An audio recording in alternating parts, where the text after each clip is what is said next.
En Pulso Saludable, hoy nos acompaña 4 de la tarde con 37 minutos, 16 horas 37 minutos. Les recuerdo que estamos transmitiendo completamente en vivo a través de la plataforma de esta empresa, que es www.radiotv.mx. Y para los fans del doctor, si les cuesta trabajo entrar a la plataforma, Doc, me debes unos tamarinos, ¿eh? Okay. Yo, nada, me los antojaste, qué buena onda, ¿eh? Pero hay un Dios de los tamarindos.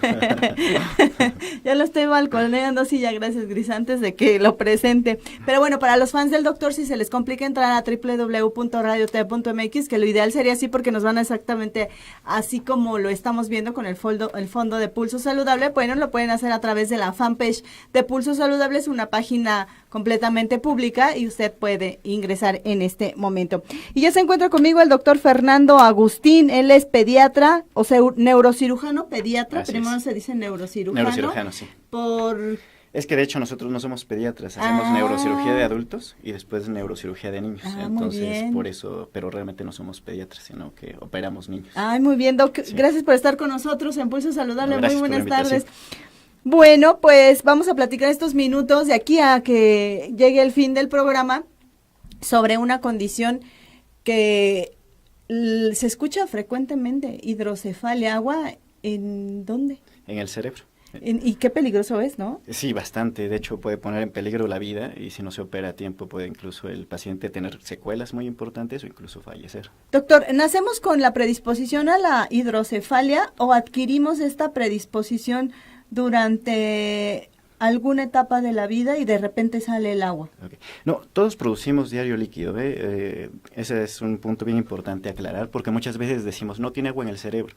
Tener agua en el cerebro o líquido cefalorraquídeo es normal, todos producimos diario líquido cefalorraquídeo. Bien. El problema de la hidrocefalia no es ese, el problema de la hidrocefalia es que se pierde el equilibrio que hay entre la producción, el transporte y la reabsorción de ese líquido.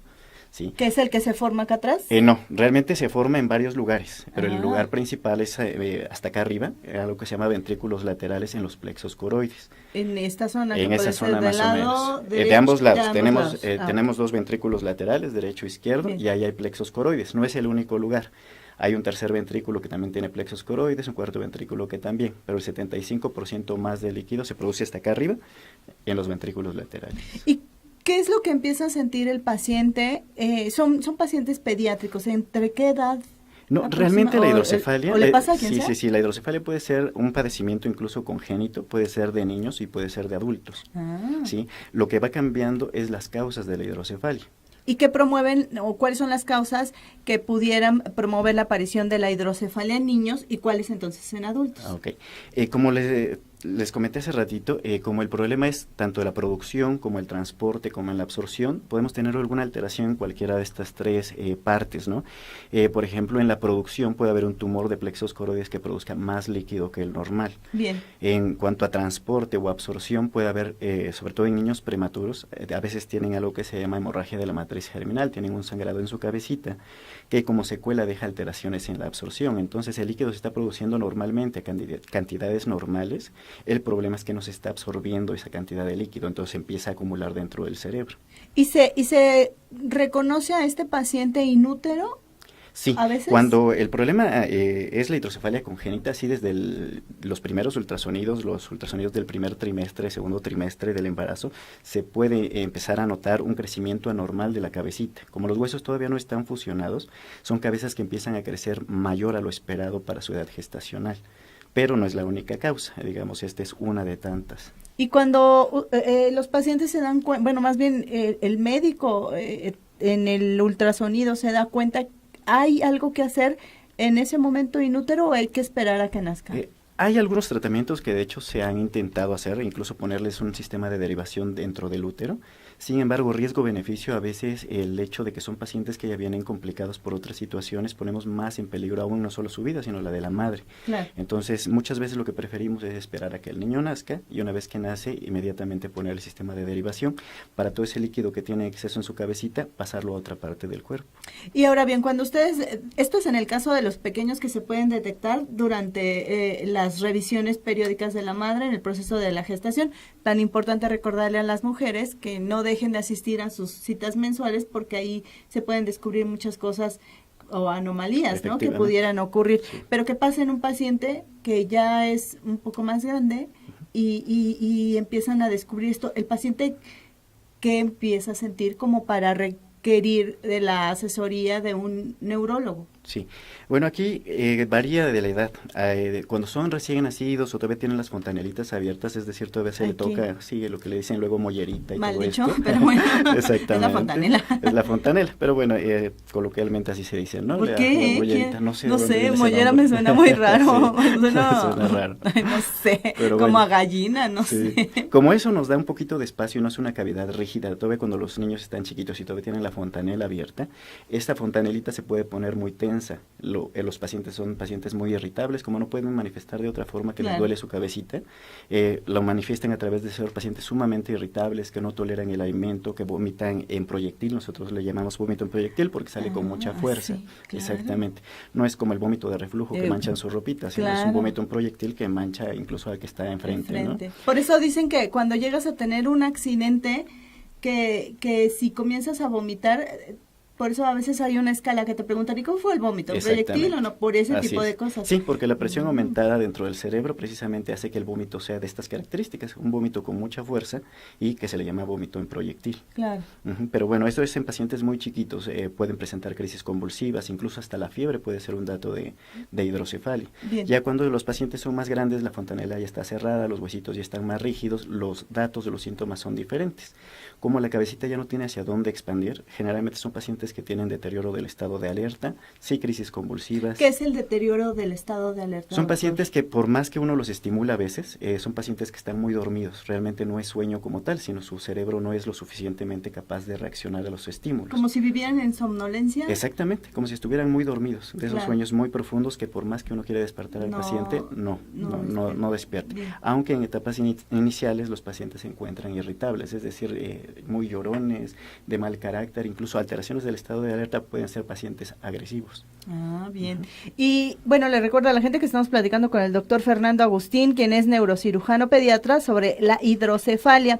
Y por ejemplo, ¿qué es lo que se hace en el paciente? Usted decía hace unos minutos, doctor, que extraían este líquido que no le corresponde vivir en el cerebro, en esta zona, y lo desplazan hacia otras partes. ¿Por qué no lo extraen completamente? Okay. Este líquido cefalorraquídeo se produce diario. De hecho, un adulto produce aproximadamente 500 mililitros, 500 a 700 mililitros al día. Y también de ahí Diario se hacen pruebas, ¿no? Sí, también de ahí se pueden hacer pruebas, pero este líquido que se produce se reabsorbe. Entonces es un ciclo constante de producción y reabsorción. Ah, bien. El problema es cuando no se está reabsorbiendo o la cantidad de líquido se empieza a acumular en exceso, porque aumenta la presión dentro del cráneo. Entonces, aunque nosotros quitáramos transitoriamente ese líquido se va a seguir produciendo y como no se puede reabsorber, se va a volver a acumular. Claro. Por eso claro. es necesario procedimientos definitivos, como una válvula de derivación, por ejemplo. ¿Qué es una válvula de derivación? Una válvula de derivación consiste básicamente en ese líquido que tenemos acumulado, atorado o almacenado en el cerebro, mandarlo a otra parte del cuerpo. La parte más común a la que se manda es el peritoneo, es decir, el abdomen. Entonces colocamos un catéter que va a la cabecita, justo al sitio donde está acumulado el líquido, y a través de un sistema valvular, es decir, que se abre a cierta presión, pasa por debajo de la piel todo ese sistema y va hacia el abdomen. Ahí se drena todo el líquido que tenemos en exceso en la cabecita, se drena a nivel del abdomen. ¿Y esto se queda el resto de la vida? Se queda del toda la paciente? vida, así es. ¿Y él no va a sufrir de alguna complicación? No, cuando son pacientes... ¿Va a poder jugar fútbol americano? Si se opera a tiempo y si es el único problema la hidrocefalia, son niños que pueden ser niños completamente normales. Yo tengo muchos pacientitos que van a la escuela, son promedios de 10, etcétera, con su válvula. La única diferencia pues es que ya están presumiendo que tienen allá adentro su válvulita. Sus superpoderes. Exactamente, de hecho sí dicen que les da poderes. Súper bien. Superpoderes, pero realmente es una vida normal la que ellos pueden llevar. Oiga, doctor, pero por ejemplo, ¿pueden jugar, pueden hacer algún tipo de deporte de contacto sin el riesgo de que algo pase al momento de recibir un un golpe o Afortunadamente, algo así? sí, afortunadamente los materiales con los que están hechos, que es un silicón grado implante médico, son materiales muy resistentes. Entonces, como está protegido por la piel, por músculos, por otras estructuras, para que el golpe pudiera hacerle daño a esa válvula tendría que ser un golpe sumamente fuerte y exactamente tal vez a nivel de la unión entre una parte de la válvula con otra. Es decir, si va en la calle y un balonazo difícilmente va a hacerle daño a la válvula. Claro. ¿Sí? Existen o lesiones solamente penetrantes que le harían daño a un niño que estuviera con válvula o sin válvula, solamente serían las lesiones que podrían llegar a lesionar la válvula como tal. Es decir, necesita cuidados sí, pero no cuidados extremos. Bien. Nosotros de todos modos, este tipo de pacientes sí sugerimos que eviten deportes de contacto, pero contacto extremo, es decir, kickboxing, sí, full contact, fútbol, cositas box, cosas que sí van a estar sometidas a ciertos golpes muy constantes, exactamente. ¿Para qué sirve el líquido cefalorraquídeo, doctor? Tiene varias funciones. Una de las funciones es protección del cerebro, funciona como una especie de amortiguamiento para los cambios del cerebro, cuando uno frena, cuando uno salta, sirve para transportar nutrientes, para transportar sustancias tóxicas. Es todo un sistema de regulación el que tiene este líquido cefalorraquídeo. Y está el cráneo, el hueso, y Ajá. luego ¿sigue líquido? No, realmente las estructuras estas donde se encuentra la mayor cantidad de líquido se llaman ventrículos, que son una especie de cisternas. ¿Sí? Pongamos de ejemplo que tenemos 2 cisternas hasta arriba, que son los ventrículos laterales. ¿Como en el corazón? Más o menos, sí, más o menos. Y a través de un tubo se comunican con un tercer ventrículo, digamos un tercer tinaco, una tercera cisterna, y a través de otro tubo se comunican con un cuarto tinaco, cuarta cisterna, y de ahí la circulación vuelve a subir.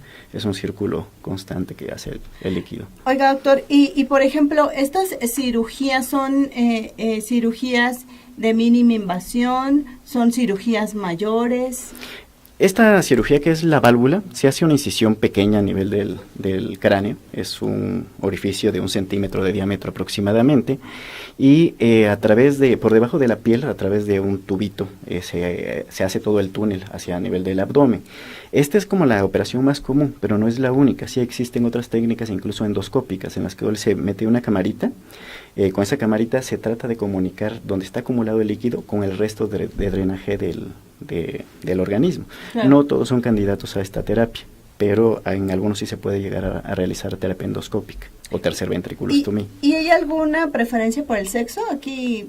No, realmente no existe y sobre todo porque las causas son múltiples, ¿no? Entonces puede ser que sea secundario a un tumor, a una hemorragia, a un traumatismo, una infección. Por lo tanto, no existe una predilección como tal. ¿Habitualmente es un asunto secundario? Hay hidrocefalia congénita. La que me platicaba. Sí, la que puede ser incluso que la estructura dentro del cerebro se formó diferente o estos tubos de los que hablábamos ahorita de drenaje se encuentran más pequeños, más angostos. Claro. Entonces ese es un tipo de hidrocefalia. Y existen otros tipos de hidrocefalia, como comentaba, hidrocefalias secundarias, que son secundarias a un tumor que está obstruyendo precisamente el sistema de drenaje, infecciones que causan alteraciones en donde se reabsorbe normalmente este líquido cefalorraquídeo. Entonces hay primarias y hay secundarias. Finalmente, doctor, si se conocen en nuestro país las estadísticas, ¿se sabe cuál es la prevalencia y la incidencia de esta enfermedad? Es una enfermedad muy frecuente, lamentablemente, como en la mayoría de las enfermedades, nos falta todavía como datos un poquito más detallados o más exactos de realmente cuál es la incidencia, pero definitivamente es una incidencia muy alta porque en todos los servicios donde se opera neurocirugía, la enfermedad más frecuente y la cirugía más común es secundaria de hidrocefalia. Más o menos en un mes, ¿usted cuántas cirugías pudiera realizar de este tipo, doctor? De hidrocefalia, por lo menos 3 a la semana, por lo menos. O sea, ¿sí son muchas? Sí, son muchísimas. Son muchas. Sí. ¿Cuál sería la recomendación? ¿Hay algo que hacer? ¿Podemos hacer medicina preventiva al respecto? Lo que se puede hacer es un poquito más cuestión de disminuir los factores, es decir, la ingesta de ácido fólico durante el embarazo. ¿Que es importante? Muy importante. ¿Antes del embarazo o durante el 3 embarazo? meses previos al embarazo. 3 meses previos al embarazo y obviamente la revisión periódica y sobre todo el seguimiento tanto durante el embarazo y en los primeros meses de vida. Es muy importante el seguimiento del bebé porque a menor edad o a más temprana edad que se detecte este problema de hidrocefalia y se resuelva cuanto antes, las secuelas son menores. Claro. Doctor, ¿con qué le gustaría esta tarde cerrar la entrevista del día de hoy? Porque neurocirugía me imagino que da para Claro. ya volverá y traerá estos tamarindos. Sí, los tamarindos que les debo, ¿no? Ya muchos me pidieron tamarindos, ahí yo creo que voy a mandar a hacer unas paletas. Sí, bueno, de hecho eso les comentaba que esos tamarindos, esas paletitas, me las regaló un pacientito que las hizo con sus manitas, 3 años y medio, que lo di de alta ese día y me llevó mi canastita de manzanas. ¿Cómo se llama el pacientito? ¿Da su nombre? Bueno, no recuerdo ahí. Okay. Pacientito Pero de los tabarindos. pacientito, te lo agradecemos muchísimo, no solo yo. Con la de Puebla. Acá estamos también nosotros necesitados de tamarindos. Ya me quemo. Doctor, ¿cuál sería su mensaje final? Mi mensaje para los pacientes, para la gente. Sí. Bueno, un saludo porque muchos me encargaron saludos. Entonces, a ver, saludo a todos mis lista, amigos. Saludos a todos, por favor. Sí, en todo México, saludos a todos. Saludos a todos. Oiga, rápidamente, antes de irnos, cuéntenos, ¿estuvo la semana pasada? ¿En el fin de Sí, hace 2 semanas. Estuvo en Acapulco, en un congreso. ¿De qué fue este congreso? Okay. Cada año se está haciendo un congreso que se llama Congreso Nacional Tópicos Selectos en Neurocirugía. Es un congreso nacional y tuve la fortuna de ser por segundo año invitado como profesor. Y ahí compartimos un poquito nuestra experiencia sobre un tema que se llama craneosinostosis, que es un tema también bastante común en neurocirugía pediátrica. Y más o menos, ¿se reúnen ahí todos los neurocirujanos del país? Así es, todos los neurocirujanos del país, y bueno, tenemos 2 congresos nacionales, que fue hace 2 semanas, y en julio, la segunda semana de julio, tenemos otro congreso que es nacional e internacional, también pero ese se hace cada 2 años. Bien, ¿y también va a ser acá en México? Ese va a ser en Nuevo Vallarta. En Nuevo Vallarta, pero igual en México. Sí, así es. Si yo le preguntaba, doctor, ¿cómo ve la neuropediatría, la neurocirugía pediátrica versus otras partes del mundo? ¿Estamos a la vanguardia? Sí, realmente la ventaja que tenemos en neurocirugía respecto a otras especialidades es que no dependemos en algunas cosas, en algunas áreas, no dependemos tanto de la tecnología. Yo tuve la oportunidad de rotar en Boston hace unos 4 o 5 años, en un hospital que pertenece a Harvard, que es el Children's Hospital, en Boston, y la verdad es que lo que hacen ahí en cuanto a técnicas quirúrgicas a lo que se realiza aquí, hay poca diferencia. Sí tienen ellos mucho otro apoyo para ciertos tumores o ciertas enfermedades, pero en general, digamos, el tipo de técnicas y resultados que tenemos en México son muy comparables a los de ellos. Pues qué bueno, me da gusto oírlo para que usted, en caso de requerir los servicios o la atención de un profesional de la salud de neurocirugía, pues sabe que en México puede contar con los expertos de renombre y también se encuentra con la tecnología de vanguardia, ¿no? Así en el es, país. Efectivamente. Si la gente necesita localizarlo, doctor, ¿dónde lo pueden encontrar? No voy a dar su teléfono celular porque luego le vayan a pedir tamarindos. Bueno, Bueno, de mis redes sociales, la página de Facebook es Dr. Fernando, Agustín, neurocirujano. Mi página fanpage es Dr. Fernando Agustín. A ver si me ayudas, Gris, a ponerlo, Dr. Fernando Agustín, que es la fanpage del doctor. Y mi página de internet, www.grupogen.com. G-E-N-N, Grupo Especializado Neurológico y Neuroquirúrgico. A ver, corazón, si me ayudas, www.grupogen, así, E-M. No, N-N. N-N. Ajá. G-N-N.com. Grupo Gen. A ver si me ayudas. Que es Grupo Especializado Neurológico y Neuroquirúrgico. Grupo Especializado Neurológico y Neuroquirúrgico. A ver, antes de irnos, para que se quede, es www.grupogen. Grupo G. Gen. G-E-N-N. G-E-N-N.com. No lo vemos, nos vamos a ir si no lo vemos. Sí, por favor. La casa pierde. ¿Sí está bien? Perfecto, así está excelente. Pues busquen ahí la información del doctor Fernando Agustín, quien es neurocirujano pediatra y quien nos platicó estos minutos aquí en Pulso Saludable sobre la hidrocefalia. Y con esta información, cuando son las 4 de la tarde con 56 minutos, me toca despedirme, no sin antes recordarle que tenemos una cita mañana en punto de las 4 de la tarde. Soy Liliana Noble Alemán, pásela excelente, hagan ejercicio y pórtense bien. Adiós. Sí, gracias. Y cuando haya. Okay. Gracias. RadioTV.mx presentó